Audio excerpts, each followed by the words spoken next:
الحمد لله رب العالمين والصلاة والسلام على خاتم النبيين وعلى آله وأصحابه أجمعين. أما بعد فأعوذ بالله من الشيطان الرجيم. بسم الله الرحمن الرحيم. سبحان الذي أسرى بعبده ليلا من المسجد الحرام إلى المسجد الأقصى الذي باركنا حوله لنريه من آياتنا إنه هو السميع البصير.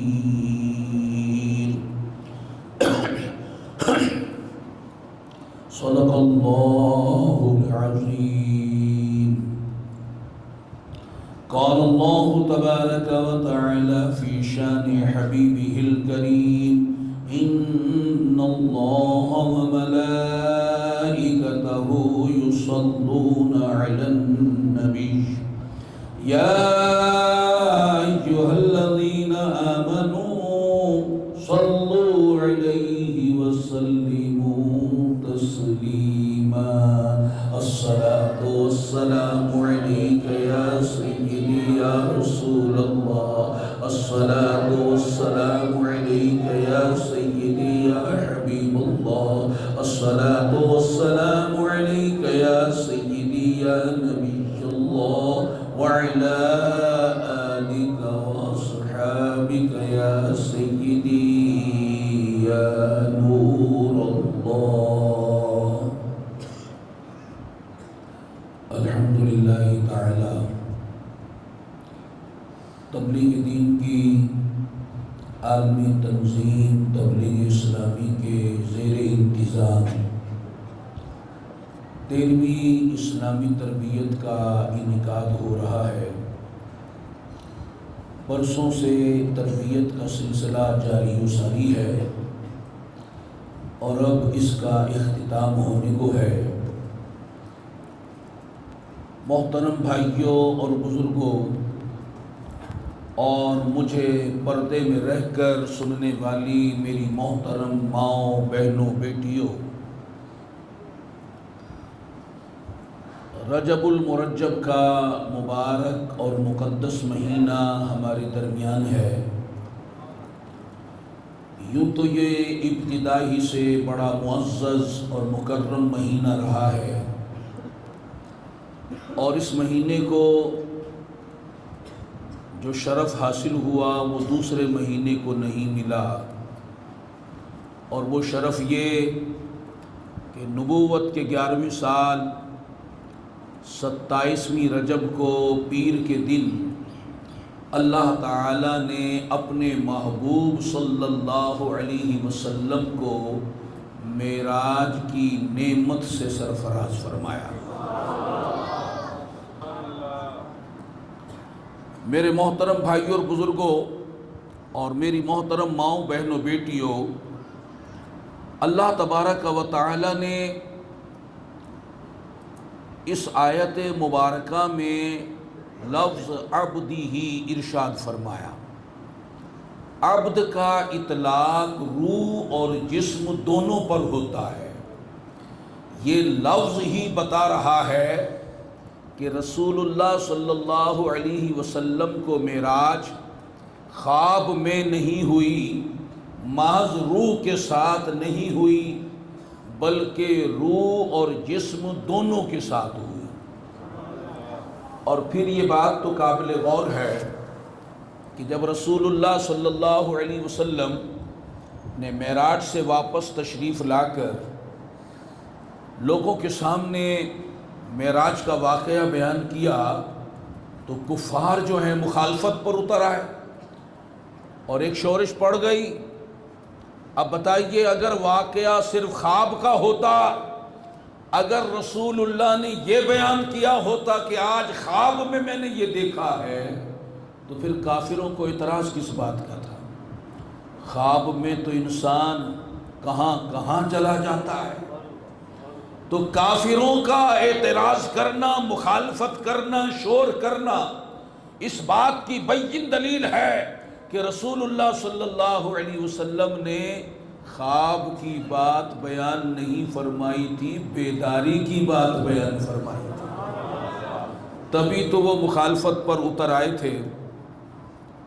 تو اس لیے جمہور اہل اسلام کا اس بات پر اجماع ہے کہ رسول اللہ صلی اللہ علیہ وسلم کو معراج حالت بیداری میں جسم و روح کے ساتھ عطا ہوئی. اب اللہ تعالیٰ تو عالم الغیب ہے،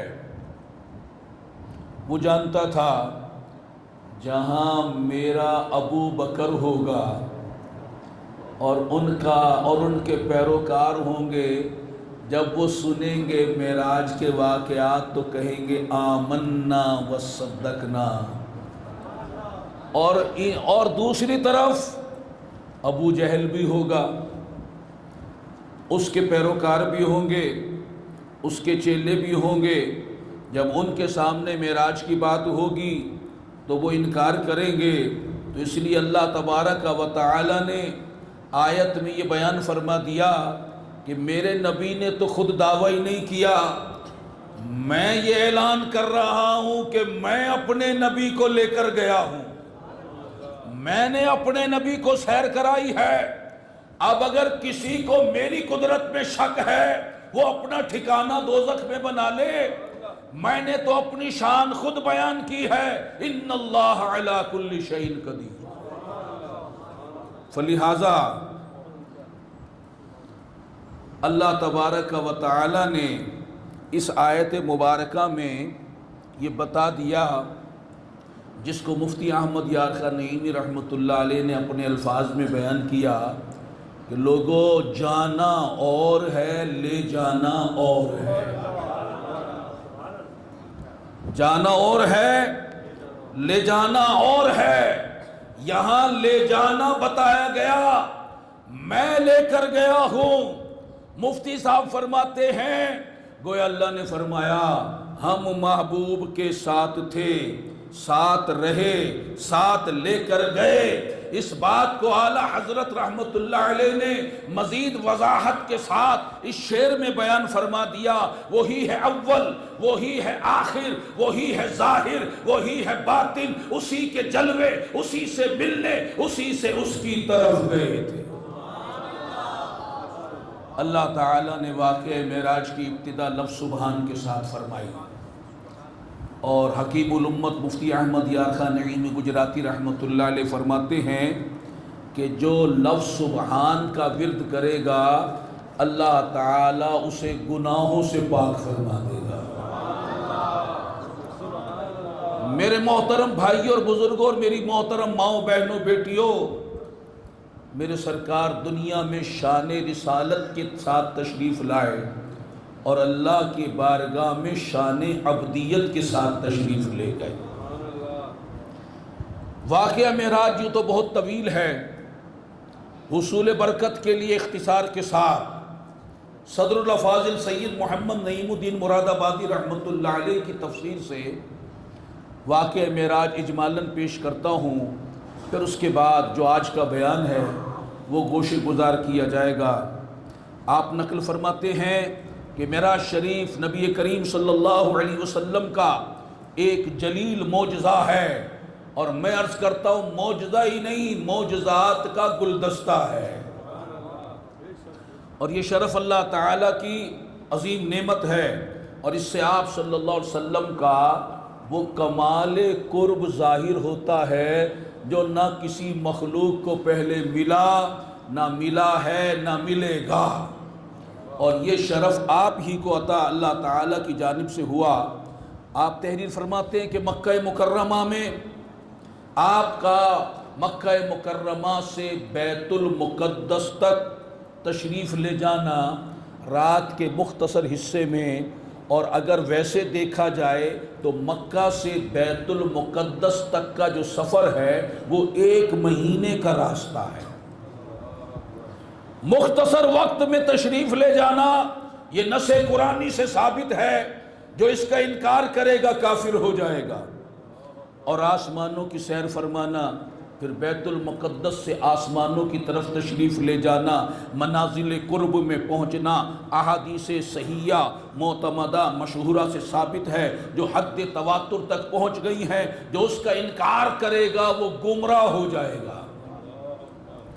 اور معراج کی رات جبریل امین کا خادم بن کر براق لے کر حاضر ہونا، رسول اللہ صلی اللہ علیہ وسلم کو معراج کا دولہا بنانا، پھر براق پر سوار کرانا، اور بڑے عزت و احترام ادب و شوق کے ساتھ آپ کو پھر بیت المقدس لے جانا، وہاں آپ کا انبیاء و رسل علیہم السلام کی امامت فرمانا، پھر وہاں سے آسمانوں کی سیر کے لیے تشریف لے جانا، حضرت جبریل امین کا آسمان کے ہر دروازے پر جا کر آپ کے لیے دروازے کو کھلوانا، پھر ہر آسمان کے صاحب مقام جو وہاں کے نبی ہیں ان کا آپ کا استقبال کرنا، آپ کی زیارت سے مشرف ہونا، اور آپ کی خدمت میں کچھ معروضات کا پیش کرنا، اور اس کے بعد ادب و احترام کے ساتھ آپ کی خدمت میں حاضر ہونا،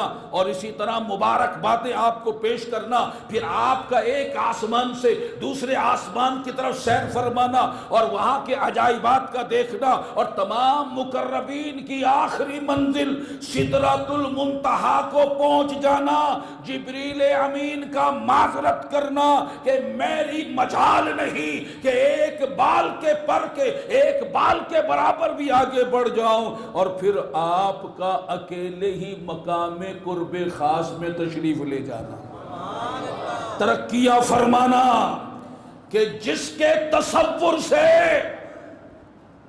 انبیاء اور رسل بھی عاجز ہیں، ملائکہ بھی عاجز ہیں، وہاں جسم و روح کے ساتھ ہمارے آقا صلی اللہ علیہ وسلم کا تشریف لے جانا، انعامات الہیہ کو پانا، فضل و عنایات سے نوازے جانا، ملکوت و سماوات و عرض اور اس سے بڑھ کر علوم پانا، اور پھر امت کے لیے نمازوں کا تحفہ لینا، اور اس وقت اللہ کی جناب میں ابھی آئے نہیں ان کے لیے بھی، جو آ گئے ان کے لیے بھی شفاعت فرمانا اور بخشش کا وعدہ لینا، مولا میرے سے وعدہ کر کے تو میرے سارے غلاموں کو بخش دے گا، اور پھر واپس آ کر لوگوں کو اس واقعہ کی خبریں دینا، کفار کا انکار کر دینا، دلیل طلب کرنا، بتاؤ ہمارا فلاں فلاں قافلہ گیا ہوا ہے، اگر تم گئے ہو بتاؤ فلاں قافلہ کب آئے گا، فلاں قافلہ کب آئے گا، فلاں قافلہ کب آئے گا، آپ کا ان قافلوں کے بارے میں بتا دینا، ابھی اس منزل میں پہنچا ہے، اس وقت کو وہ مکہ میں داخل ہوگا، ابھی فلاں اس منزل میں ہے، اس وقت مکہ میں داخل ہوگا، اور جیسا آپ کا فرمانا ویسے ہی قافلوں کا حاضر ہونا، اور پھر آپ سے انہوں نے بیت المقدس کے بارے میں پوچھا، اس کے دروازے کتنے ہیں، کھڑکیاں کتنی ہے، اس کا حال کیا ہے، آپ نے سارا کچھ بتا دینا، اور پھر صدیق اکبر کا اس واقعے کی تصدیق کرنا، یہ سارا کا سارا صحیح احادیث میں روایت ہوا ہے۔ اس کا جو انکار کرتا ہے وہ گمراہی کو خریدتا ہے۔ میرے آقا نعمت امام اہل سنت اعلی حضرت نے واقعہ معراج پر 67 اشعار قلم بند فرمائے، ابھی موقع نہیں ہے، آئندہ دیکھیں گے، حصول برکت کے لیے 2-3 اشعار عرض کر دیتا ہوں۔ آپ فرماتے ہیں وہ سرور کشور رسالت جو عرش پر جلوہ گر ہوئے تھے، نئے نرالے طرب کے ساما عرب کے مہمان کے لیے تھے، بہار ہے شادیاں مبارک، چمن کو آبادیاں مبارک، ملک فلک اپنی اپنی لے میں یہ گھر انادل کا بولتے تھے، وہاں فلک پر یہاں زمین پر رچی تھی شادی، مچی تھی دھومیں، ادھر سے انوار ہنستے آتے، ادھر سے نفحات اٹھ رہے تھے۔ یہ جھوٹ پڑتی تھی ان کے رخ کی کہ عرش تک چاندنی تھی چٹکی، وہ رات کیا جگمگا رہی تھی، جگہ جگہ نصب آئینے تھے، اتار کر ان کے رخ کا صدقہ یہ نور کا بٹ رہا تھا باڑا کہ چاند سورج مچل مچل کر جبی کی خیرات مانگتے تھے۔ وہی تو اب تک چھلک رہا ہے، وہی تو جوبن ٹپک رہا ہے، نہانے میں جو گرا تھا پانی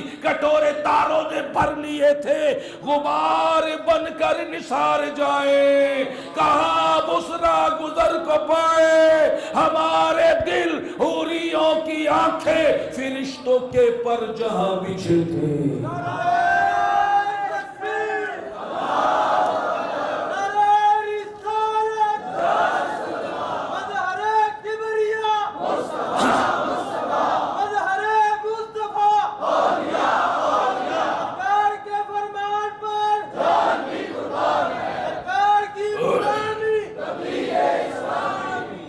محترم بھائیوں اور بزرگوں اور میری محترم ماؤں بہنوں بیٹیوں، جب معراج کا واقعہ بیان ہوتا ہے عام ذہن میں یہ بات آ سکتی ہے کہ ہمارے نبی اوپر تشریف لے گئے، اوپر گئے اوپر گئے اوپر گئے، آسمانوں میں گئے، جنتوں میں گئے، عرش پر گئے، لا مقام میں گئے۔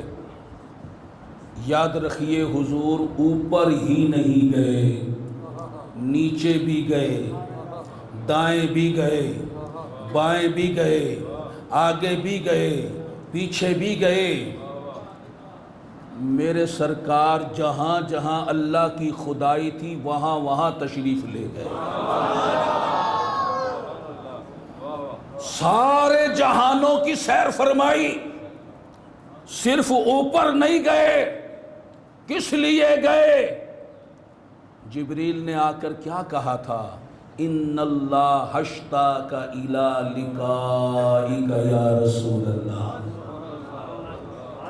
کوئی یہ نہ سمجھے کہ اللہ تعالیٰ کوئی عرش پر تھا اس لیے ملنے گئے، یہ تو سیر کرائی جا رہی تھی، یہ تو سیر، یہ تو اعزاز سے نوازا جا رہا تھا کہ اے محبوب جو دروازے سب کے لیے بند تھے وہ ہم نے آپ پر کھول دیے ہیں، آپ مالک ٹھہرے، اپنی مملکت کی سیر کرو، آپ ساری مخلوق کے رسول ٹھہرے، ہر جہان اور ہر مخلوق کے پاس جاؤ، ہر جہان کو دیکھو۔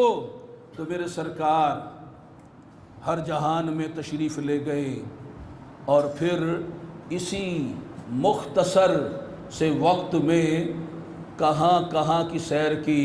اعلیٰ حضرت فرماتے خدا کی قدرت کے چاند حق کے کروڑوں منزل میں جلوہ کر کے، صرف یہ 70,000 جہان کی بات نہ سمجھو، گنتی ہم کر نہیں سکتے۔ فرماتے خدا کی قدرت کے چاند حق نے کروڑوں منزل میں جلوہ کر کے ابھی نہ تاروں کی چھاؤں بدلی کہ نور کے تڑکے آ لیے تھے، وہی لامکاں کے مکی ہوئے، سر عرش تخت نشیں ہوئے۔ یہ نبی ہے جن کے ہیں یہ مقام، وہ خدا ہے جس کا مکان نہیں۔ تو حضور کدھر گئے، کہاں گئے؟ اعلیٰ حضرت رحمت اللہ علیہ فرماتے ہیں خرد سے کہہ دو کہ سر جھکا لے۔ یہ جو تمہاری عقل سوچ رہی ہے نا کدھر گئے،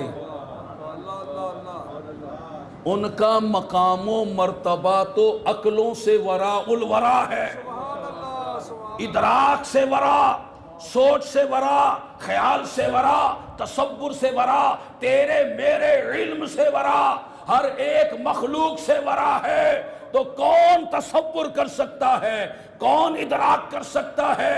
اب ایک ہی بات ہے کہ اپنے آپ کو عاجز مان لو، اپنی عقلوں کو جھکا دو، خرد سے کہہ دو کہ سر جھکا لے۔ گما سے گزرے گزرنے والے، ارے پڑے ہیں یہاں خود جہت کو لالے، یہاں تو دائیں بائیں آگے پیچھے انہیں سمجھ نہیں آ رہی، پڑے ہیں یہاں خود جہت کو لالے، کسے بتائیں کدھر گئے تھے۔ حضور اوپر گئے، نیچے بھی گئے، جنت اوپر ہے، آسمانوں سے اوپر۔ سرکار فرماتے صلی اللہ علیہ وسلم پھر مجھے جنت میں داخل کیا گیا اور میں نے وہاں موتیوں کے گنبد والے محلات دیکھے، اس سے پتہ چلا کہ آپ اوپر تشریف لے گئے۔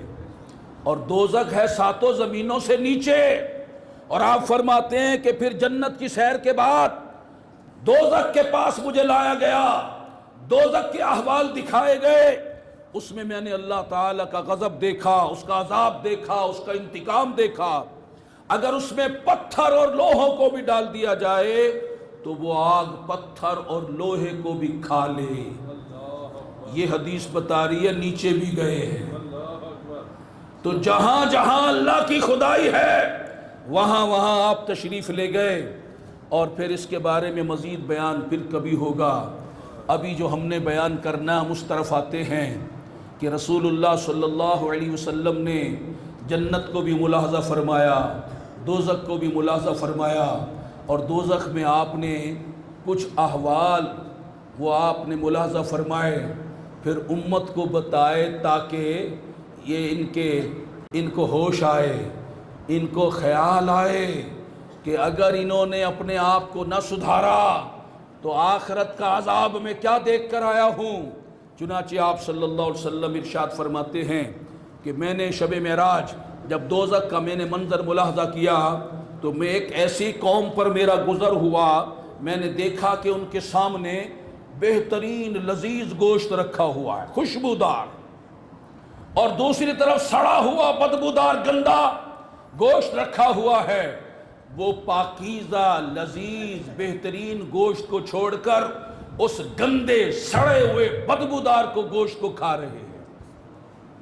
میں نے جبریل سے کہا یا جبریل من ہؤلائی، اے جبریل یہ کون لوگ ہیں کہ جو اچھے پاکیزہ خوشبودار گوشت کو چھوڑ کر بدبودار سڑا ہوا گندا گوشت کھا رہے ہیں؟ جبریل امین نے عرض کی ہؤلاء الذین یترکون الحلال ویأکلون الحرام، یہ وہ لوگ ہیں جو حرام کھاتے تھے اور حلال کو چھوڑ دیتے تھے۔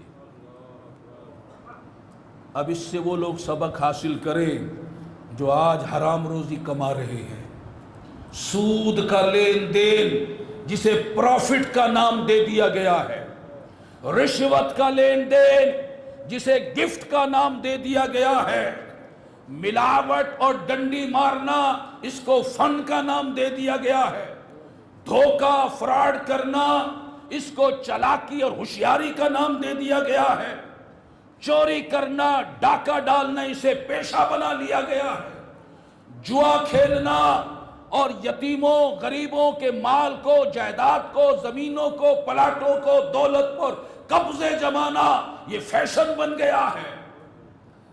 آپ ذرا غور کیجئے، میرے آقا صلی اللہ علیہ وسلم ارشاد فرماتے ہیں کہ جس کا گوشت حرام سے اگا ہو تو وہ آگ سے بہت زیادہ قریب ہے۔ قریب کا معنی کیا ہے؟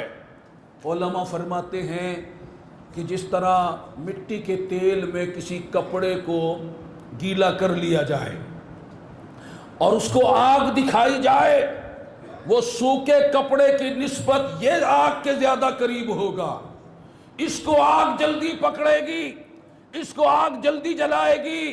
تو ایسے ہی وہ شخص جو حرام کھاتا ہے آگ اسے جلدی پکڑ لے گی۔ میرے محترم بھائیوں اور بزرگوں توجہ کریں، یہ جو غذا ہے ہم جو کھاتے ہیں خوراک، اس سے خون بنتا ہے اور اس خون سے گوشت بنتا ہے، اور یہ خون بدن میں رواں بھی رہتا ہے اور گوشت بھی بنتا ہے۔ اب اس خون اور گوشت کا اثر سارے بدن پر پڑتا ہے۔ اگر غذا حلال کی ہوگی اثر پاک ہوگا، غذا حرام کی ہوگی اثر ناپاک ہوگا. حلال روزی کھاؤ گے، بچوں کو کھلاؤ گے، ان کی آنکھیں بھی پاکیزہ ہوں گی، ان کے کان بھی پاکیزہ ہوں گے، ان کے ہاتھ پاؤں بھی پاکیزہ ہوں گے، ان کے دل بھی پاکیزہ ہوں گے، ان کے ذہن بھی پاکیزہ ہوں گے، ان کے ذہن کے خیالات بھی پاکیزہ ہوں گے. اور اگر ہم اپنے بچوں کو حرام کھلائیں گے، خود حرام کھائیں گے، اپنے گھر والوں کو حرام کھلائیں گے، حرام کھائیں گے، تو پھر یہ آنکھیں بدنگاہیاں کریں گی، پھر یہ کان گانے باجے سنیں گے، پھر ان ہاتھوں سے سود کا لین دین ہوگا، پاؤں گناہوں کی طرف چلیں گے، دل کے اندر گندے خیالات ہی ہوں گے، ذہن میں گندے خیالات ہی ہوں گے، پھر بندہ گناہوں کی طرف لپکے گا. سرکار صلی اللہ علیہ وسلم فرماتے ہیں جب ابن آدم کے پیٹ میں حرام کا لقمہ پڑا تو زمین و آسمان کے سارے فرشتے اس پر لعنت بھیجتے ہیں. اگر وہ اسی حال میں مر گیا کہ وہ حرام کا لقمہ اس کے پیٹ میں تھا، فما واہ جہنم، تو اس کا ٹھکانہ دوزخ ہے. تو خدا را اس حرام روزی سے توبہ کر لیجئے.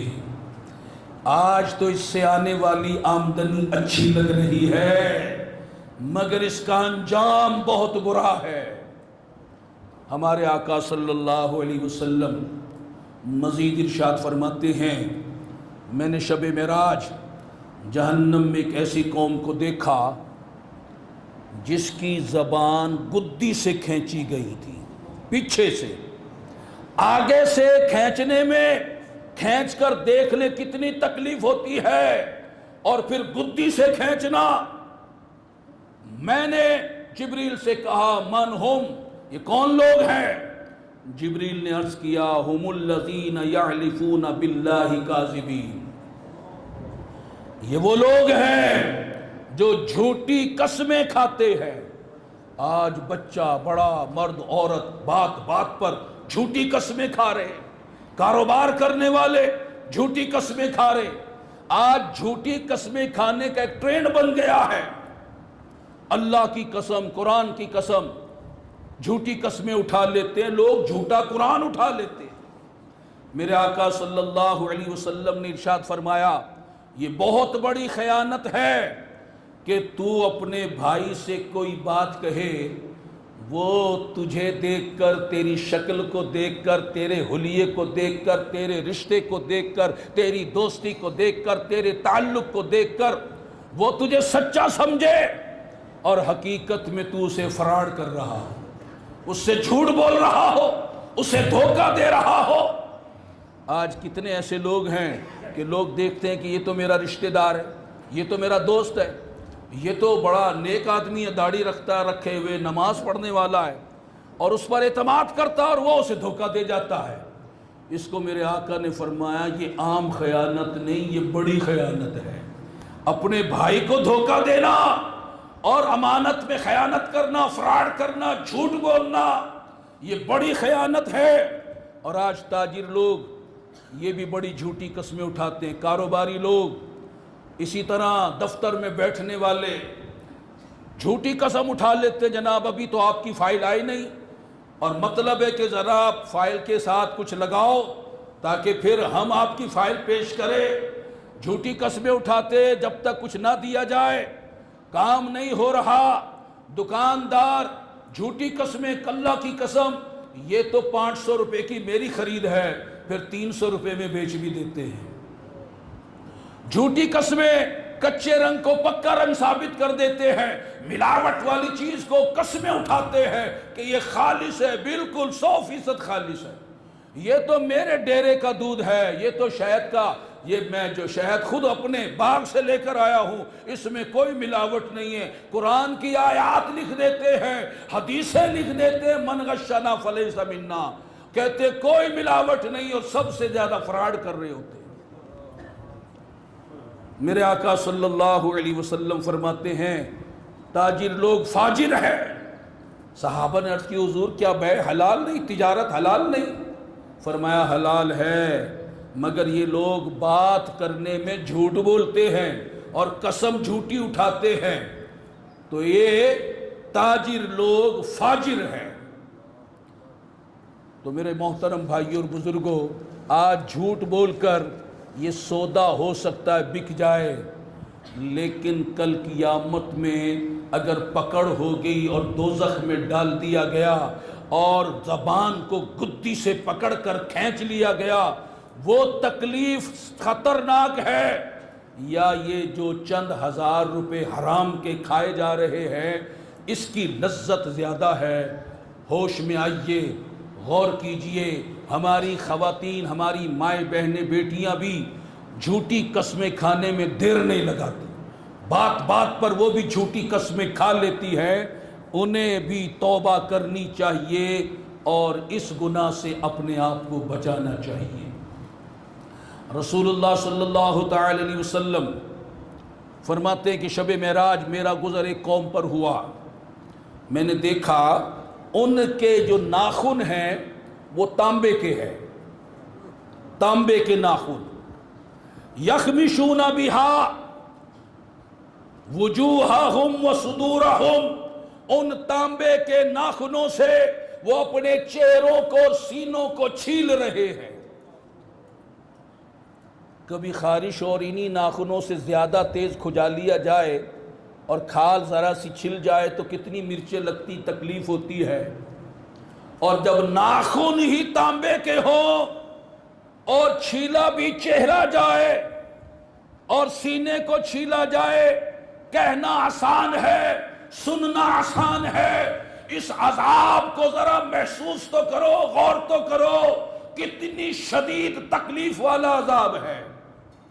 سرکار فرماتے میں نے جبریل سے کہا من ہاؤلائی، اے جبریل یہ کون لوگ ہیں جو اپنے ہاتھوں سے اپنے منہ کو چھیل رہے ہیں، اپنے سینوں کو چھیل رہے ہیں؟ جبریل نے عرض کی حضور یہ وہ لوگ ہیں جو لوگوں کا گوشت کھاتے ہیں اور ان کی آبرو ریزی کرتے ہیں، یعنی یہ غیبت کرنے والے ہیں۔ اور آج جہاں چار عورتیں اکٹھی ہو جائیں جب تک غیبت نہ کر لیں وہ اٹھتی نہیں ہیں، جہاں چار مرد اکٹھے ہو جائیں جب تک وہ غیبت نہیں کر لیتے وہ اٹھتے نہیں ہیں، بلکہ آج کل کی انجوائمنٹ، تفریح غیبت کا گناہ بن گیا ہے۔ اب فارغ بیٹھے، چلو جی اب اس کی بات کرتے، اور ایک کو موضوع بنایا، غیبتوں کا باب کھول دیا، اور جب کوئی سمجھائے تو کہتے ہیں ہم غیبت تو نہیں کر رہے، ہم تو سچی بات کہہ رہے ہیں، وہ تو ہے ہی ایسا۔ ان کو پتہ ہی نہیں کہ غیبت نامی حقیقت بیان کرنے کا ہے۔ رسول اللہ صلی اللہ علیہ وسلم ارشاد فرماتے تم جانتے ہو غیبت کیا ہے؟ لوگوں نے عرض کیا اللہ اور رسول خوب جانتے ہیں۔ آپ نے فرمایا غیبت یہ ہے کہ اپنے بھائی کا یا کسی خاتون کا، اپنے بھائی کا اس چیز کے ساتھ ذکر کرے کہ اگر اس کے منہ پر تو بیان کرتا تو اسے بری لگتی، یا اس تک اس کی خبر پہنچے تو اسے بری لگے۔ تو کسی نے عرض کی یا رسول اللہ صلی اللہ علیہ وسلم اگر وہ برائی اس کے اندر موجود ہو پھر تو غیبت نہیں۔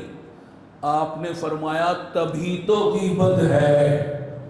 اگر وہ برائی اس کے اندر موجود نہ ہو فقط بہتا ہو، پھر تو یہ بہتان ہے، پھر تو یہ الزام ہے جو غیبت سے بڑا گناہ ہے۔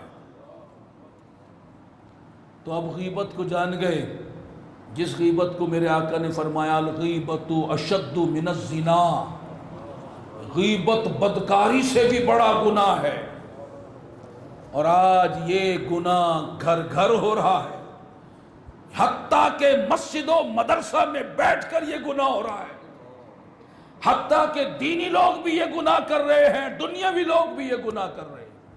اور اس پر مستضاد یہ کہ یہ گناہ صبح و شام کرنے کے باوجود کوئی توبہ نہیں، کوئی ڈر نہیں، کوئی خوف نہیں۔ اس کے انجام پر غور کرے کہ غیبت کرنے والوں کا یہ عذاب میرے آقا نے ملاحظہ فرمایا کہ ان کے ناخن تانبے کے ہیں جس سے وہ اپنے چہروں کو اور سینوں کو چھیل رہے ہیں۔ الامان والحفیظ۔ نبی پاک صلی اللہ علیہ وسلم ارشاد فرماتے ہیں شب معراج میں نے ایسی عورتوں کی جماعت دیکھی اُلِّکْنَ بِشُعُورِهِنَّ، وہ اپنے بالوں سے دوزخ میں لٹکائی گئی تھی، بالوں سے لٹکی ہوئی تھی۔ میں نے جبریل سے کہا من ہننا، یہ عورتیں کون ہیں جنہیں اتنا سخت عذاب دیا جا رہا ہے؟ نیچے تو آگ بھڑک رہی ہے، اوپر بالوں سے لٹکی ہوئی ہے۔ جبریل امین نے عرض کی لا یستترن من غیر محارمہن، یہ وہ عورتیں ہیں جو غیر محرموں سے پردہ نہیں کرتی تھیں۔ اور آج بے پردگی کا گناہ تو ہر گلی بازار میں، ہر دفتر و شادی حال میں، بلکہ ہر گھر میں ہو رہا ہے، اور اس پر مستداد یہ ہے کہ اسے کوئی گناہ ماننے کے لیے تیار نہیں ہے، کوئی نامحرم کو نامحرم سمجھتا نہیں ہے۔ کوئی کہتی ہے یہ تو میرے بھائیوں جیسا ہے، کوئی کہتی ہے یہ تو میرے باپ جیسا ہے، کوئی کہتی ہے یہ تو میرے بیٹوں جیسا ہے، کوئی کہتی ہے جناب ہم تو بچپن میں ان کے ساتھ کھیلے ہیں، اور اس طرح کے خود مفتی بن گئی، خود فتوے دینے لگ گئی، خود ساختہ قانون شریعت گڑھ لیے۔ نہیں نہیں، یہ شریعت نہیں جو تم کہہ رہی ہو، شریعت وہ ہے جو اللہ کے رسول نے بیان فرمائی ہے۔ اللہ کے رسول کی شریعت میں خالہ ذات، ماموں ذات، پھوپھی ذات، چچا ذات، تایا ذات، یہ نامحرم ہیں، غیر مرد ہیں، ان سے پردہ کرنا فرض ہے۔ اسی طرح دیور سے پردہ کرنا، جیٹ سے پردہ کرنا، بہنوئی سے پردہ کرنا، نندوئی سے پردہ کرنا، یہ فرض ہے، یہ بھی نامحرم ہے، یہ بھی نامحرم رشتہ دار ہیں۔ اب کوئی کہتا ہے یہ تو میرا محلے دار ہے، یہ تو میرے باپ کا دوست ہے۔ اب یہ محلے دار ہونا، واقف کار ہونا، باپ کا دوست ہونا، یا شوہر کا افسر ہونا، ایسے بھی لوگ ہیں، ایسے شوہر جو اپنے افسروں کے پاس اپنی بیویوں کو بے پردہ لے جاتے ہیں، دعوتیں کرتے دوست ود فیملی بے پردہ ایک دوسرے کے گھر میں آنا جانا، اور سمجھتے ہیں یہ کوئی گناہ نہیں۔ یہ تمہاری سوچ میں گناہ نہیں ہوگا، تمہاری خود ساختہ شریعت میں گناہ نہیں ہوگا، رسول اللہ کی شریعت میں یہ گناہ کبیرہ ہے، حرام ہے۔ لیکن ہم نے اپنی شریعتیں خود گڑھ لی۔ اب بتاؤ آج عورتیں کہاں چلی گئی؟ دورے جاہلیت کی یاد تازہ کر رہی ہیں۔ اس دور میں اسٹیج شو ہوتے تھے، عورتوں کے ڈانس ہوتے تھے، یہاں تک کہ برہنہ عورتوں کے ڈانس ہوتے تھے۔ آج یہ سب کچھ ہو رہا ہے۔ آج شیفون کے، جارجٹ کے، حتیٰ کہ جالی دار لباس پہنے جا رہے ہیں، آدھا جسم ننگا۔ یہ نمائش بدن کی جو کرائی جا رہی ہے، اس کے انجام کا کوئی خیال ہے؟ پھر آج ایک وبا اور آ گئی، ان بغیرت بیہودہ فلمی اداکاروں جو بغیر شوہر کے تعلقات غیر مردوں سے جوڑتی اور خبریں بھی شائع کرتی ہے، جو حرام کاری ڈنکے کے چوٹ پہ کرتی ہے، ان کے پیچھے لگ کر مسلمان خواتین نے ٹائٹس پہننا شروع کر دی ہیں کہ پنڈلیاں، رانے، وہ سب کچھ۔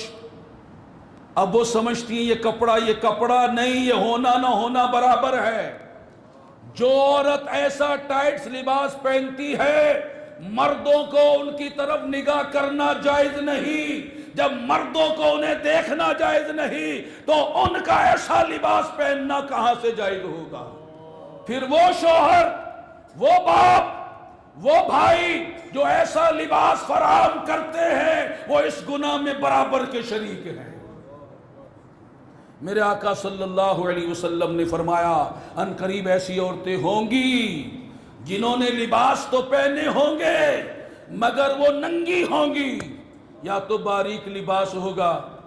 سیدہ عائشہ صدیقہ طیبہ طاہرہ رضی اللہ تعالی عنہا نے اپنی بھتیجی کے سر پر ایک باریک دوپٹہ دیکھا، آپ نے اسے لے کر پھاڑ کر 2 ٹکڑے کر دیے۔ ایسا دوپٹہ جس سے بالوں کی رنگت ظاہر ہو، پھاڑ دیا، اور موٹے کپڑے کا دوپٹہ چادر ان کو اوڑھا دی۔ یہ ہے گھر کے بڑوں کا کردار۔ اور آج جو گھر کے بڑے ہیں وہ تو ناجائز فیشن کراتے ہیں، اور اس پر مستزاد یہ عذاب یہ کہ ایسی نیم برہنہ عورتوں کی سیلفیاں بنا کر پھر فیس بک پر بھی چڑھاتے ہیں۔ پھر ان میں اور اداکاراؤں میں فرق کیا رہ گیا؟ یہ جو نمائش بدن کی کر رہی ہے وہ سینما گھر پہ نمائش کرتی ہے، یہ شاپنگ سینٹروں میں نمائش کر رہی ہے، یہ شادی ہالوں میں نمائش کر رہی ہے۔ میرے آقا نے فرمایا صلی اللہ علیہ وسلم، ان قریب وہ وقت آئے گا کہ عورتیں لباس پہننے کے باوجود بھی ننگی ہوں گی، یا تو وہ ٹائٹس پہن کے ننگی ہوں گی یا باریک لباس پہن کر ننگی ہوں گی۔ فرمایا وہ جنت کی خوشبو بھی نہیں پا سکیں گی، وہ جنت کی خوشبو بھی نہیں پا سکیں گی، حالانکہ جنت کی خوشبو بہت فاصلے سے آتی ہے۔ حضرت مولا علی کرم اللہ وجہ الکریم، آپ کا فرمان ہم مردوں کے لیے سبق ہے۔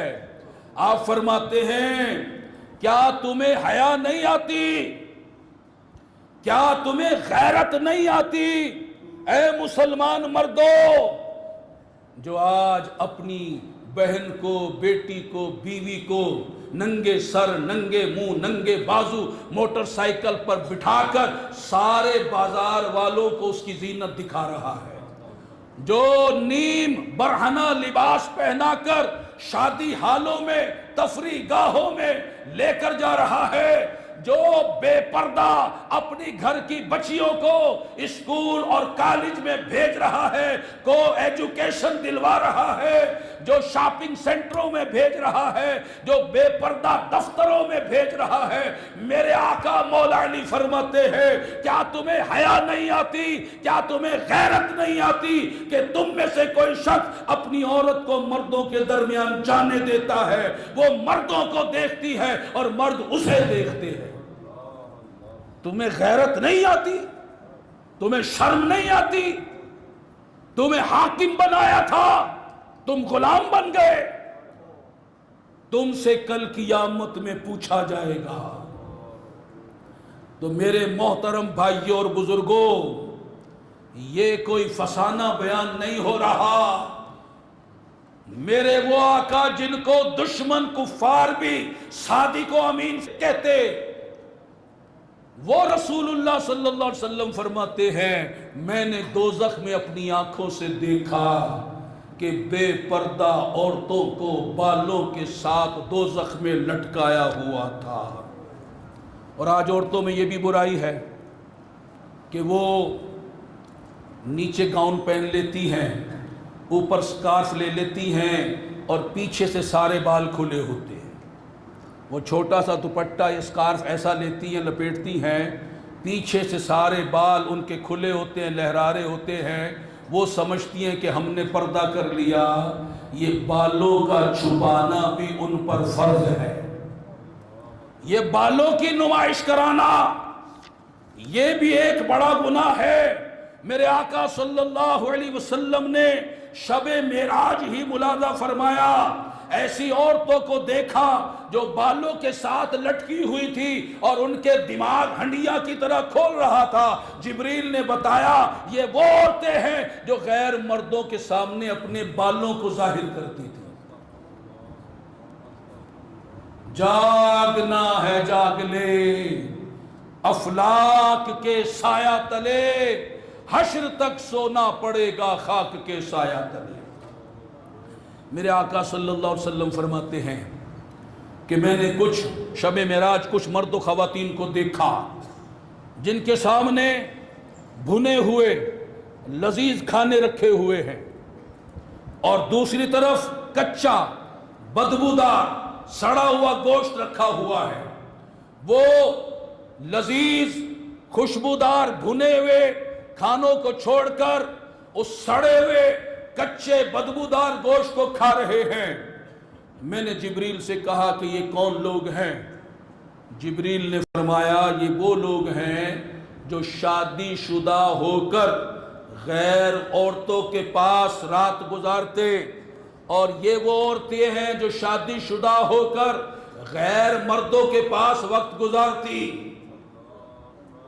مجھے بتاؤ آج یہ گناہ عام ہو رہا ہے یا نہیں؟ بوائے فرینڈ، گرل فرینڈ، یہ کیا ہے؟ یہ جو تماشا مچا ہوا ہے، شادی ہونے کے باوجود بیوی سو رہی ہے اور شوہر ٹیلی فون پر عشق مٹکا کر رہا ہے، بیوی کو چھوڑ کر اس کے پاس وقت گزار رہا ہے، عورتیں بھی اس طرح کے دھندوں میں لگی ہوئی ہی، یہ شکایتیں ہم تک پہنچتی ہیں، لوگ روتے ہیں شادی ہو گئی مگر حرکتیں نہیں بدلی، شادی سے پہلے جن سے تعلقات تھے ابھی تک جاری ہے، حرام کاریاں ہو رہی ہیں، بدکاریاں ہو رہی ہیں، بدنگاہیاں ہو رہی ہیں، بد کلامیاں ہو رہی ہیں، آوارہ گردیاں ہو رہی ہیں۔ انگریزوں کے پیچھے چل کر آج جو یہ حرام کاریاں ہو رہی ہے، اگر انجام بھی ان جیسا ہو گیا تو پھر کیا کرو گے؟ آج ان کے فیشن پہ چلنا تو بڑا اچھا لگ رہا ہے، ٹرینڈ بن گیا ہے کہ جناب یورپی ممی ڈیڈی بنے جا رہے ہیں اور یورپی کلچر کو اپنایا جا رہا ہے۔ آج یہ ٹی وی کے ڈرامے جن کے بارے میں آج بہت سی خواتین اور مرد کہتے ہیں اس میں تو کوئی گندی بات نہیں ہوتی، اس میں تو کوئی ننگے کام نہیں ہوتے، اس میں تو نصیحت کی باتیں ہوتی ہیں۔ اے جاہلو، یہ طریقہ، یہ جو کسی ایک غیر عورت، ایک غیر اداکار کے ساتھ جو ٹی وی کے ڈرامے میں عشق رچا رہی ہے، اس میں تمہیں کوئی حرام کاری نظر نہیں آ رہی؟ یہ جو فلموں میں کیا کچھ غیر مرد اور غیر عورت نہیں کر رہے، یہ حرام کاریاں تمہیں نظر نہیں آ رہی؟ تم اسے حلال سمجھتے ہو، حرام حلال سمجھ کے اپنے ایمان کو بیچتے ہو۔ خدا را ہوش میں آؤ، ہوش میں آؤ، ہوش میں آؤ۔ میرے آقا فرماتے ہیں ہاتھ زنا کرتے ہیں، پاؤں زنا کرتے ہیں اور آنکھیں بھی زنا کرتی ہیں۔ یہ غیر عورتوں کے ساتھ گپے لگانا، مصافحہ کرنا، اور اب تو عید ملی جا رہی ہے، شادی بیاہوں میں ہاتھ ملائے جا رہے ہیں، اب منگنی کے وقت ابھی نکاح نہیں ہوا، منگنی ہو رہی ہے، لڑکی لڑکے کو انگوٹھی پہنا رہی ہے، لڑکا لڑکی کو انگوٹھی پہنا رہا ہے۔ یہ کون سا دین ہے؟ یہ محمد عربی کا دین ہرگز نہیں ہے۔ یہ تم نے کہاں سے سیکھ لیا؟ یہ تو ان کے دشمنوں سے سیکھا ہوگا، تمہارے نبی کا طریقہ نہیں، صحابہ کا طریقہ نہیں، اولیاء کا طریقہ نہیں، بزرگوں کا طریقہ نہیں۔ اب کس کے طریقے پر چل رہے ہو؟ ہوش میں آؤ، جاگو۔ یہ شریعت تمہارے لیے آئی ہے، یہ قرآن تمہارے لیے آیا ہے، نبی کا فرمان تمہارے لیے ہے، مگر تم قرآن کو چھوڑ کر، شریعت کو چھوڑ کر، نبی کے فرمان کو چھوڑ کر ان کے دشمنوں کے طریقے کو اپناؤ اور پھر خوش ہو، کھلکٹے لگاؤ، مسکراؤ، کہے لگاؤ، جشن مناؤ اور جناب خوب خوشیاں مناؤ۔ ایک تو حرام کام کرو، اوپر سے خوشیاں مناؤ۔ تمہیں وہ قول یاد نہیں کہ جو ہنستے ہوئے گناہ کرتا ہے روتے ہوئے دوزخ میں جائے گا؟ میرے آقا صلی اللہ علیہ وسلم نے ارشاد فرمایا، جس نے کسی نامحرم کے حسن و جمال پر شہوت کی نظر ڈالی، اس کی آنکھوں میں پگھلا ہوا سیسا ڈالا جائے گا۔ جس نے کسی اجنبی عورت سے مصافحہ کیا، روز قیامت وہ اس حال میں آئے گا کہ اس کا ہاتھ گردن کے ساتھ دوزخ کی زنجیروں سے جکڑا ہوگا۔ حضرت موسیٰ علیہ السلام نے بارگاہ رب العزت میں عرض کی، یا اللہ، جو بدکاری کرے اس کی کیا سزا ہے؟ اللہ نے فرمایا، میں اسے جہنم کی ایک زرہ ایسی پہناؤں گا، اگر اس زرہ کو بلند و بالا پہاڑ پر ڈال دیا جائے تو اس کی گرمی اور حدت سے وہ پہاڑ راکھ بن جائے۔ الامان والحفیظ۔ آج شیطان بدکاری کراتا ہے، وقتی لذت میں ڈوبا کر بدکاری میں مبتلا کرتا ہے، بد نگاہی میں مبتلا کرتا ہے، شریعت کی خلاف ورزی میں مبتلا کرتا ہے، بے حیائی بے پردگی میں مبتلا کرتا ہے۔ ہوش میں آؤ، ہوش میں آؤ، یہ بدکاریوں میں کچھ نہیں رکھا، یہ لذت دھوکہ ہے، یہ لذت دھوکہ ہے، اور ان کا عذاب بڑا ہی سخت ترین ہے۔ میرے آقا صلی اللہ علیہ وسلم فرماتے ہیں کہ شب معراج میں نے ایسے لوگوں کو دیکھا جن کے سروں کو چٹان نما بھاری پتھر سے کچلا جا رہا تھا۔ جب وہ پتھر ان کے سر پر مارا جاتا، سر چکنا چور ہو جاتا، پتھر لڑک کر دور جاتا، پھر پتھر کو لایا جاتا، پھر مارا جاتا، ان کے سروں کو کچلا جا رہا تھا۔ میں نے پوچھا اے جبریل یہ کون لوگ ہیں؟ جبریل نے عرض کی یا رسول اللہ صلی اللہ علیہ وسلم یہ وہ لوگ ہیں جن کے سر فرض نمازوں کے پڑھنے سے بوجھل ہوتے تھے، بھاری ہوتے تھے۔ فجر کا وقت ہے، آذان بھی سنائی دے گئی، آنکھ بھی کھل گئی، مگر سر بھاری ہو گیا، اب اٹھنے کو دل نہیں چاہ رہا، اب سر بوجھل ہو گئے، اب نماز قضا کر دی، ظہر قضا، عصر قضا، مغرب قضا، عشاء قضا۔ اور آج تو مرد ہو عورتیں ہوں سب ہی نماز قضا کرنے پر تلے ہوئے ہیں۔ کتنے ایسے گھر ہیں جن میں ایک فرد بھی نماز نہیں پڑھتا، کتنے ایسے گھر ہیں جہاں ہفتوں مہینوں لوگ نماز نہیں پڑھتے۔ یہ بے نمازی پن کی نحوست ہر گھر میں چھائی دکھائی دے رہی ہے، اور کوئی ایسا گھر ڈھونڈیے تو صحیح کہ جس کا ہر فرد 5 وقتہ نماز پڑھتا ہو، اور اس پر مستداد یہ کہ کوئی افسوس بھی نہیں، ایک فرض عین وہ ترک ہو رہا ہے، حرام قطعی کا گناہ ہو رہا ہے، اور کوئی ڈر نہیں، خوف نہیں، احساس نہیں، فکر نہیں۔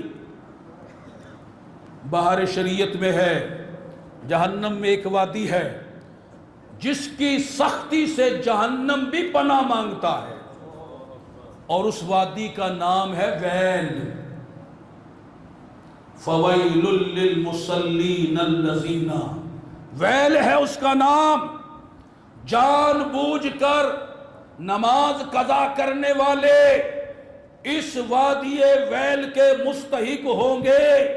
اب جو نماز کو ہلکا سمجھے، بے قدر سمجھے، بوجھ سمجھے، نماز کو اہمیت نہ دے، نماز قضا ہونا، نماز پڑھنا اس کے لیے برابر ہو، نماز چھوٹ گئی کوئی ٹینشن نہیں، کوئی فکر نہیں، نماز ادا ہو گئی تب بھی کوئی کچھ نہیں، اس کی نظر میں نماز کی کوئی ویلیو، کوئی اوقات نہ ہو، یہ نماز قضا کرنا نہیں، نماز ضائع کرنا ہے۔ اور نماز ضائع کرنے کو علماء نے کفر لکھا ہے۔ نماز قضا کرنا حرام ہے اور نماز ضائع کرنے کو کفر قرار دیا ہے۔ اب بتاؤ لوگ نماز قضا کر رہے ہیں یا ضائع کر رہے ہیں؟ اور جو لوگ نماز ضائع کرتے ہیں، قرآن ان کے بارے میں فرماتا ہے فَسَوْفَ يَلْقَوْنَ غَيًّا، تو ان قریب وہ نماز ضائع کرنے والے غی کا جنگل پائیں گے۔ غی جہنم میں ایک وادی ہے جس کے اندر پیپ اور خون بہتا ہے، جو بہت گہری اور گندی وادی ہے۔ اس کے اندر ایک کنواں ہے جس کا نام بہیم ہے۔ جب کبھی دوزخ کی آگ ٹھنڈی ہوتی ہے، اس کنویں کا منہ کھول دیا جاتا ہے، اس کی آگ کو بھڑکایا جاتا ہے۔ اب نماز ضائع کرنے والوں کو اس وادی غی میں پھینکا جائے گا۔ جہنم میں ایک وادی ہے جس کا نام لملم ہے، اس میں سانپ ہے، ہر سانپ اونٹ کی گردن کے برابر موٹا ہے، ایک ماہ کی مسافت لمبا ہے۔ وہ سانپ تاریک نماز کو ڈسے گا، 40 سال تک وہ اس کے زہر کے درد میں تڑپتا رہے گا، اور وہ ایک بار نہیں مسلسل ڈستا رہے گا۔ میرے محترم بھائیوں اور بزرگوں اور میری محترم ماؤں بہنوں بیٹیوں، نماز ایمان کی علامت ہے، دین کا ستون ہے، ایمان و کفر کے درمیان واضح فرق ہے۔ جس نے نماز کو معمولی جان کر قصداً چھوڑ دیا، اس نے اپنے دین کو گرا دیا، وہ ذلیل ہو کر بھوکا پیاسا مرے گا، اس کی قبر تنگ و تاریک ہوگی، اسے قبر میں گنجا سانپ ڈسے گا، اس سے روز قیامت حساب سختی سے لیا جائے گا۔ روز قیامت اس کا حشر فرعون کے ساتھ، قارون کے ساتھ، حامان کے ساتھ، ابی بن خلف جیسے بدترین کفار کے ساتھ ہوگا۔ دوزخ کے خطرناک سانپ اور بچھو سے ڈسیں گے، اور نماز قضا اور ضائع کرنے کے سبب وادی غی، وادی لملم، وادی ویل کا مستحق بنے گا۔ میرے آقا فرماتے ہیں بے شک اللہ کا ایک فرشتہ ہے جو ہر نماز کے وقت یہ ندا لگاتا ہے، اے اولاد آدم اٹھو اور جہنم کی آگ کو جسے تم نے نمازیں چھوڑ کر اللہ کی نافرمانیاں کر کے اپنے لیے جلایا ہے، اس آگ کو بجھاؤ۔ مؤذن 5 بار حی علی الصلاۃ حی علی الفلاح کی صدائیں لگا رہا ہے، بہرے نہ بنو، اس کی آواز پر لبیک کہو، اللہ کی نماز پڑھو، اسے معبود مانا ہے، اس پیشانی کو اس کے آگے جھکاؤ، سجدے میں گر جاؤ، اس کے لیے قیام کرو، رکوع کرو، قوما کرو، جلسہ کرو، سجدہ کرو۔ عبادت کا وہی مستحق ہے، وہ معبود ہے، ہم عبد ہیں۔ عبد کا کام اپنے معبود کی عبادت کرنا ہے، اور عبادتوں میں فرض عین اور بڑی اہم عبادت نماز ہے۔ اس نماز کو ہرگز ضائع نہ کرو، قضا نہ کرو۔ آج تمہیں بچوں سے پیار ہے، آج تمہیں گھر والوں سے پیار ہے، کیا کوئی چاہتا ہے میرے بچے کے بدن پر سانپ لپٹ جائے، اسے ڈسنا شروع کر دے؟ دنیا کے سانپ سے تو بچاتے ہو، اگر یہ بچہ یہ نمازی نہ بنا، یہ بیوی نمازی نہ بنی، یہ بہن بھائی نمازی نہ بنے، یہ ماں باپ نمازی نہ بنے، یہ دوست یار نمازی نہ بنے، تو دوزخ کے سانپ ان کے بدن پر لپٹیں گے، انہیں ڈسیں گے۔ کیا تم برداشت کرتے ہو کہ تمہارا یہ چہیتا بیٹا، تمہاری یہ لاڈلی بیٹی، تمہاری یہ پیاری بیوی دوزخ میں جائے اور سانپ اور بچھو کے حوالے ہو جائے؟ جب آپ نہیں چاہتے تو پھر علاج کرو، ان کو نمازی بناؤ، ان کو دین کے راستے پر لے کر آؤ، ان کو علم دین پڑھاؤ، یہ میری اور آپ کی ذمہ داری ہے۔ میرے محترم بھائیوں اور بزرگوں، آپ نے چند گناہوں کا بد انجام سنا، اور بھی بہت سارے گناہ ہیں جنہیں سرکار نے شب معراج ملاحظہ فرمایا۔ غور کیجئے، کیا ان گناہوں میں سے کوئی ایسا گناہ تو نہیں جس میں ہم مبتلا ہوں؟ اگر ایسی بات ہے چھوڑ دو اس گناہ کو، توبہ کر لو، کہیں ایسا نہ ہو کہ اللہ تبارک و تعالی پکڑ فرما لے، اور اس کی پکڑ بڑی شدید ہے۔ وَأَنَّ اللَّهَ شَدِيدُ الْعَذَابِ، اور بے شک اللہ کا عذاب بہت سخت ہے۔ حدیث پاک میں ارشاد فرمایا، روز قیامت جب دوزخ کو لایا جائے گا، دوزخ کو معمولی نہ سمجھو۔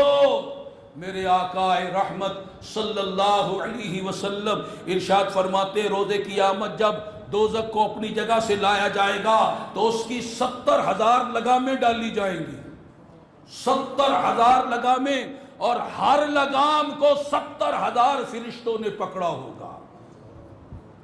نار جہنم کی گرمی کا یہ عالم ہوگا کہ فرشتوں نے 1000 سال تک دوزخ کی آگ کو بھڑکایا تو اس کا رنگ سرخ ہو گیا، 1000 سال پھر بھڑکایا اس کا رنگ سفید ہو گیا، 1000 سال پھر بھڑکایا اس کا رنگ سیاہ ہو گیا۔ اب جو وقت گزر رہا ہے اس کے سیاہی اور اندھیرے میں اضافہ ہوتا جا رہا ہے۔ دنیا کی آگ جلتی ہے، روشنی دیتی ہے، دوزخ کی آگ بھڑکتی ہے، اندھیرا دیتی ہے۔ وہاں اجمی اونٹوں جیسے بڑے بڑے سانپ ہے، بڑے بڑے بچھو ہے، بڑے بڑے زہر ان کے ہیں کہ جن کے ایک ڈنگ سے بندہ تڑپتا رہے گا۔ پھر اس کے علاوہ دوزخیوں کو پینے کے لیے گرم کھولتا ہوا پانی دیا جائے گا، ان کے سروں پر ڈالا جائے گا، دوزخیوں کی سڑی ہوئی گندی پیپ بدبودار انہیں پلائی جائے گی۔ اور یہی نہیں، اور بھی طرح طرح کے عذاب میں مبتلا کیا جائے گا۔ آج اللہ کی نافرمانی کرنے کی فکر نہیں، پرواہ نہیں۔ آج گناہ میں مزہ آ رہا ہے، آج حرام کھانے میں مزہ آتا ہے، جھوٹ بولنے میں مزہ آتا ہے، غیبت و چغلیاں کرنے میں مزہ آتا ہے، بے پردہ گلی بازاروں شاپنگ سینٹروں میں پھرنے کی کوئی پرواہ نہیں ہوتی، اس میں بڑا اپنے آپ کو اچھا سمجھا جاتا ہے، انگریزی ناجائز فیشن اپنانے کا بڑا شوق ہے، نمازیں قضا ہو جائیں کوئی ڈر خوف نہیں ہوتا۔ سوچو اگر اللہ تبارک و تعالی نے ان گناہوں پر پکڑ فرما لی تو ہمارا کیا بنے گا؟ اگر ہمیں دوزخ میں جھونک دیا گیا، کیا ہم دوزخ کا عذاب برداشت کر لیں گے؟ ہرگز نہیں، ہرگز نہیں، ہرگز نہیں۔ خدا را ہوش میں آؤ، غفلت سے بیدار ہو جاؤ، گناہوں سے توبہ کر لو، زندگی کا کوئی بھروسہ نہیں۔ اگر یوں ہی بغیر توبہ کیے مر گئے اور اللہ تعالی نے پکڑ فرما لی، ہم برباد ہو جائیں گے۔ آج جو سود لینے کی عادت پڑی ہوئی ہے، رشوت خوری کی عادت پڑی ہوئی ہے، ڈنڈی مارنے، ملاوٹ کرنے، چوری کرنے، ڈاکہ ڈالنے، کاروبار میں جھوٹ بولنے، جھوٹی قسمیں کھانے، فراڈ کرنے، یہ جو کچھ بھی ہے ان سارے گناہوں سے توبہ کر لو۔ میری مائیں بہنیں بھی توبہ کر لے۔ آج جو وہ بے پردہ گلی بازاروں میں پھرتی ہے، ننگے سر، ننگے بازو، ننگے منہ، باریک کپڑے ٹائٹس پہن کر شادی حالوں میں، پکنک پوائنٹ پر، دفتروں میں، بازاروں میں غیر مردوں کے سامنے جاتی ہے، ان سے توبہ کر لو۔ آج جو زکوٰۃ دینے سے ہچکچا رہے ہیں، آج جو امانت میں خیانت کر رہے ہیں، نمازیں قضا کر رہے ہیں، وہ اپنے انجام سے ڈرے اور اللہ تعالی کے حضور توبہ کر لے۔ اللہ فرماتا ہے واتقوا اللہ، اور اللہ سے ڈرو، وَاعْلَمُوا، اور جان لو، ان اللہ شدید العقاب، کہ اللہ کا عذاب بڑا سخت ہے۔ اللہ تعالیٰ فرماتا ہے ڈر جاؤ، میری نافرمانی چھوڑ دو، گناہ چھوڑ دو، میرے دشمنوں کے طریقے پر چلنا چھوڑ دو، ان کے فیشن پر چلنا چھوڑ دو، تو میرے سارے بھائی اور ساری بہنیں بیٹیاں آج توبہ کر لے، روتے ہوئے آج توبہ کر لے کہ آج اس کے بعد، آج سے ہم حرام روزی نہ کمائیں گے نہ کھائیں گے، سود کا لین دین نہیں کریں گے، رشوت کا لین دین نہیں کریں گے، ملاوٹ نہیں کریں گے، ڈنڈی نہیں ماریں گے، دھوکہ نہیں دیں گے، چوریاں نہیں کریں گے، ڈاکے نہیں ڈالیں گے، جھوٹ نہیں بولیں گے، جھوٹی قسمیں نہیں کھائیں گے، غیبت نہیں کریں گے، چغلیاں نہیں کھائیں گے، گالیاں نہیں نکالیں گے، دھوکہ نہیں دیں گے، وعدہ خلافی نہیں کریں گے، لوگوں کو نہیں ستائیں گے، لوگوں پر ظلم نہیں ڈھائیں گے، نمازوں کی پابندی کریں گے۔ سارے بھائی بہنیں سچے دل کے ساتھ، اس دل کو اللہ دیکھ رہا ہے، سچے دل کے ساتھ توبہ کی نیت سے کہیے انشاءاللہ۔ اسی طرح میری مائیں بہنیں بیٹیاں آج توبہ کر لے، کچھ نہیں رکھا اس انگریزی فیشن میں، اس بے پردگی میں سوائے عذاب کے، آخرت میں رسوائی کے، یہ 4 سے لیا ہو سکتا ہے تعریف کر دے، ہو سکتا ہے دنیا والے کے اچھی لگ رہی ہو، لیکن جس کی بندی ہو اس رب سے تو پوچھو اس بے پردگی کی حالت میں اسے اچھی لگتی ہو یا اس کا قہر جوش مارتا ہے؟ اس اللہ سے ڈرو، اس سے معافی مانگو اور تم بھی توبہ کر لو۔ چاہے کوئی ناراض ہوتا ہو یا راضی ہوتا ہو، اس کی ہمیں پرواہ نہیں، ہم تو اللہ کی ناراضی سے ڈرتے ہوئے توبہ کرے کہ آج کے بعد بے پردگی کا مظاہرہ ہرگز ہرگز ہرگز نہیں کریں گے۔ چاہے کوئی کزن ہو، محلے دار ہو، جس کو شریعت نے کہا یہ نامحرم ہے، یہ غیر مرد ہے، اس سے تم نے پردہ کرنا ہے، کہیے انشاءاللہ تعالی۔ اسی طرح ہم مردوں پر لازم ہے کہ حکمت کے ساتھ اور اپنی حکمرانی کو استعمال کرتے ہوئے جہاں تک اختیار ہے اپنے گھروں میں نماز کا نظام رائج کریں، اپنے گھروں میں دینی ماحول بنائیں، اپنے گھروں میں پردے کا ماحول بنائیں۔ اللہ تبارک و تعالی ارشاد فرماتا ہے یا ایھا الذین آمنوا قوا انفسکم واہلیکم نارا وقودھا الناس والحجارہ، اے ایمان والو اپنے آپ کو اور اپنے گھر والوں کو دوزخ کی آگ سے بچاؤ، جس دوزخ کی آگ کا ایندھن انسان اور پتھر ہے۔ تو اب ہم نے تو توبہ کر لی، اب ہمارے اوپر یہ ضروری ہے کہ اپنے گھر والوں کو، رشتہ داروں کو جو ہمارے محکوم ہیں ان سے بھی توبہ کرائیں، ان کو بھی نیکی کی طرف بلائیں، ان کو بھی دین کی دعوت پیش کریں، ان کو بھی آخرت کے عذاب سے بچانے کی فکر کرے۔ تو سارے بھائی آج یہ بھی نیت کریں کہ اپنے گھر میں نماز کا ماحول بنائیں گے، پردے کا ماحول بنائیں گے، دینی ماحول بنائیں گے۔ تو میرے محترم بھائی اور بزرگوں، شیطان اس نے کہا تھا نا کہ میں دائیں سے آؤں گا، بائیں سے آؤں گا، آگے سے آؤں گا، پیچھے سے آؤں گا، انہیں راہ راست سے ہٹاؤں گا، ان سے بے پردگی کرواؤں گا، یہود و نصارہ کے پیچھے چلاؤں گا، انہیں خلاف اسلام کاموں پر لگاؤں گا، تیرے راستے کی طرف نہیں آنے دوں گا۔ اب وہ اپنے مشن کو چلا رہا ہے یا نہیں چلا رہا؟ تو کیا اسے اسی طرح چلانے دیا جائے؟ نہیں نہیں، ہم نے اس کے آگے بند باندھنا ہے۔